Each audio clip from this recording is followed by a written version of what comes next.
Assalamu alaikum dear students. Today we will discuss about tissues,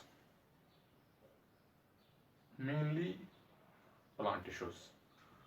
So before going to discuss what are plant tissues, we should know that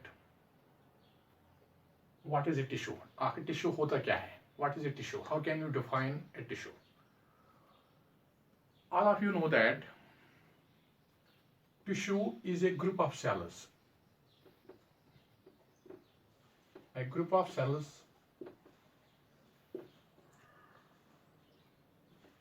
having a similar structure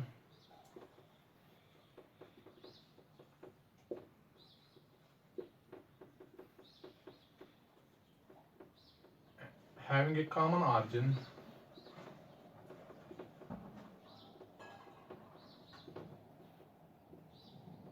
and perform a particular function.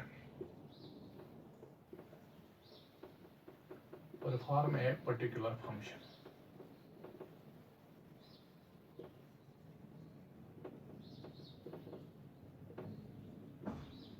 This is a complete definition of tissue. A group of cells which having similar structure, having a common origin and performing particular function. Three things lies in this definition: similar structure, common origin and a particular function. So we can define tissue, a group of cells having similar structure and having a common origin and perform a particular function. Now I will give you an example which clearly explains so that you can easily understand what is a tissue. For example, we take an example of nervous tissue. We take an example of nervous tissue. All of you know that nervous tissue is composed of cells which are called neurons or nerve cells. Neurons or nerve cells. Or nerve cells. Neuron is the largest cell which occurs in human body. You know that. So nervous tissue is composed of a group of cells which are called neurons or nerve cells. The definition of tissue is a group of cells having similar structure, having a common origin and perform a particular function. So nervous tissue consists of a group of cells which are called neurons or nerve cells. All these neurons or nerve cells have similar structure. Nerve cell consists of three parts. One is cell body, small finger-like projections,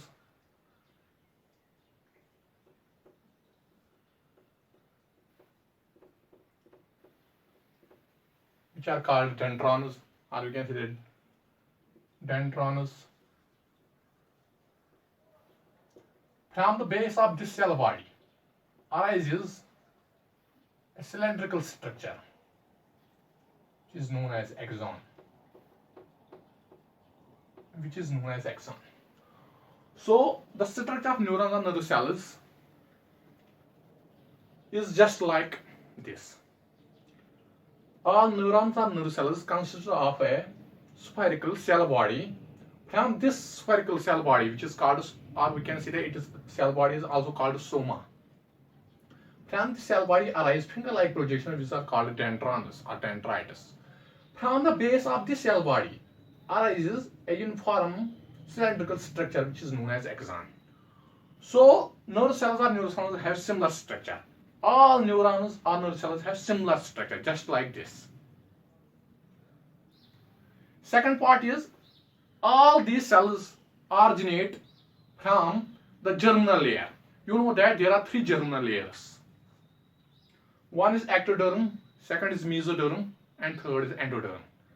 All the neurons or nerve cells arise from a germinal layer which is called ectoderm.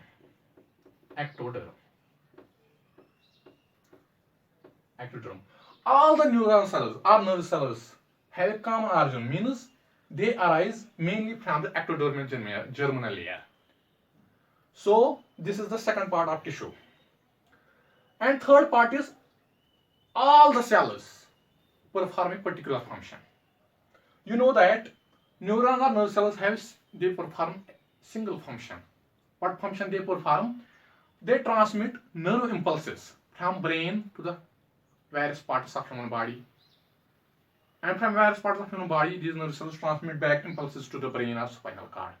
The main function of neurons or nerve cells, they transmit nerve impulses.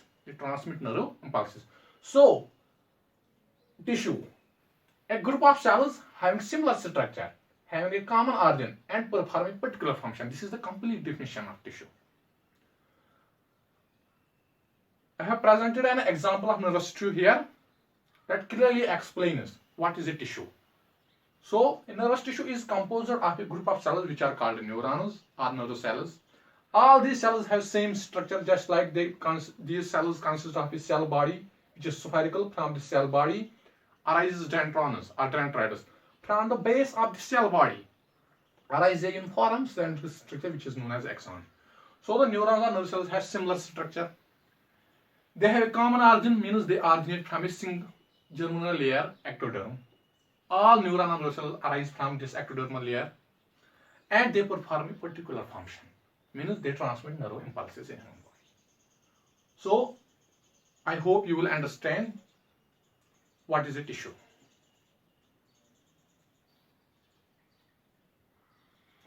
Now, what are plant tissues? इसके बारे में आज हम पढ़ेंगे थोड़ा सा. Plant tissues, इसके type कौन कौन से हैं.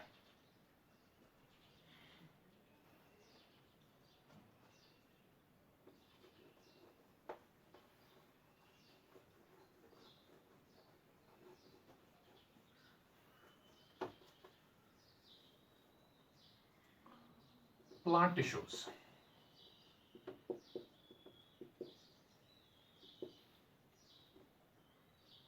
Number one is meristematic tissue.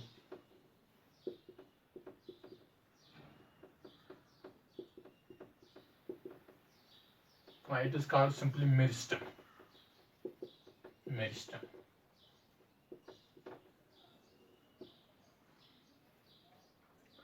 In meristematic tissue, cells are in a continuous state of division. You know that tissue.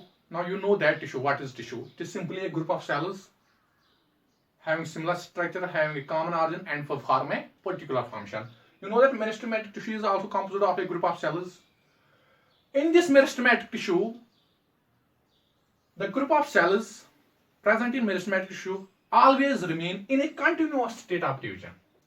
These cells remain in a continuous state of division. Continuous state of division.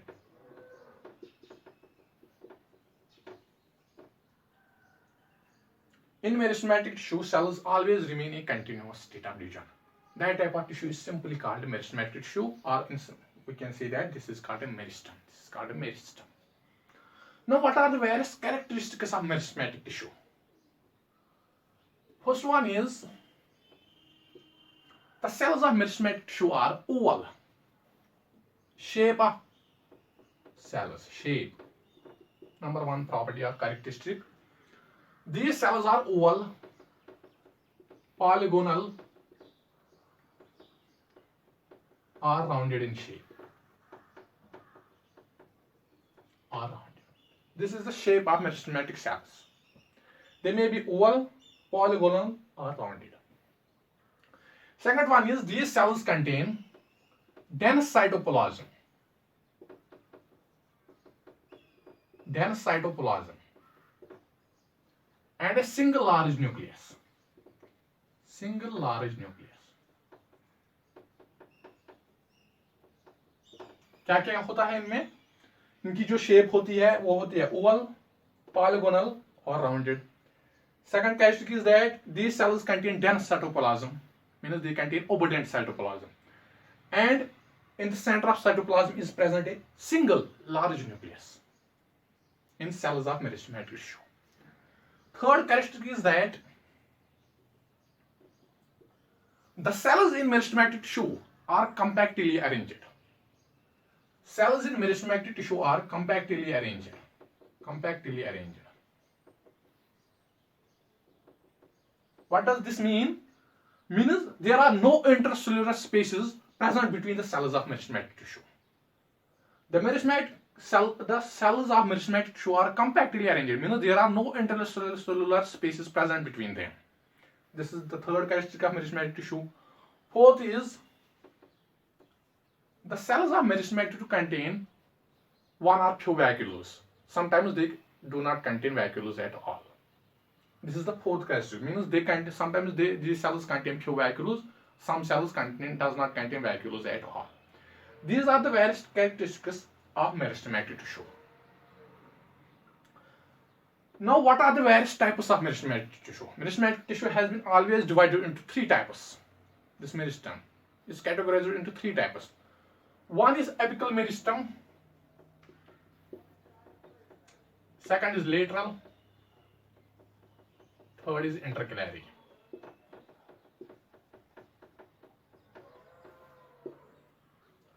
Apical meristem, lateral meristem, and intercalary meristem.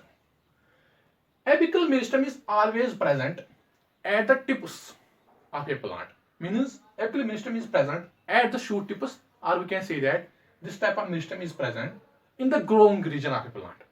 That part of plant which is always growing. Means this apical meristem is present at the shoot apices, or we can say that at the apices of leaves, or we can say that at the root tips, where root is protected by a root cap. The main function of this meristem is to increase the length of a plant. So this type of meristem is always present at the growing tips of a plant. Hence this type of meristem increases the length of a plant. Second type is, this is apical meristem, lateral, intercalary meristem.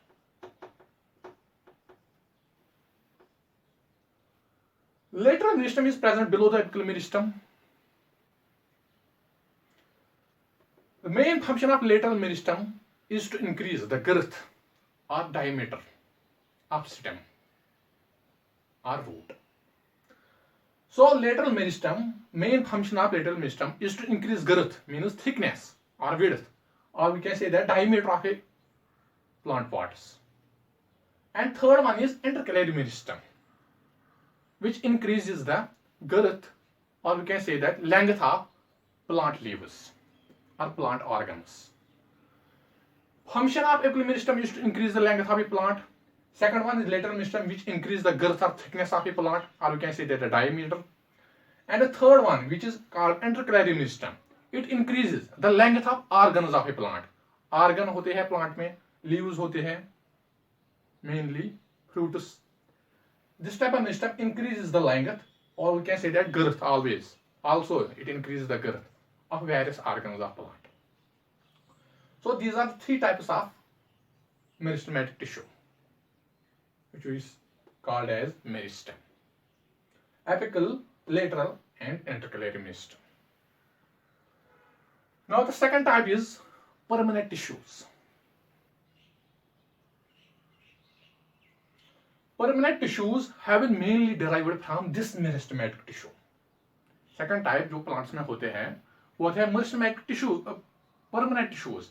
These permanent tissues have been mainly derived from this meristematic tissue. Some cells from this meristematic tissue lost the power of division and hence attain a definite form or constant form. That cells form a new type of tissue which is called permanent tissue. Some cells from this meristematic tissue lost the power of division. You know that meristematic tissue, the cells of meristematic tissue are in a continuous state of division. But some cells lost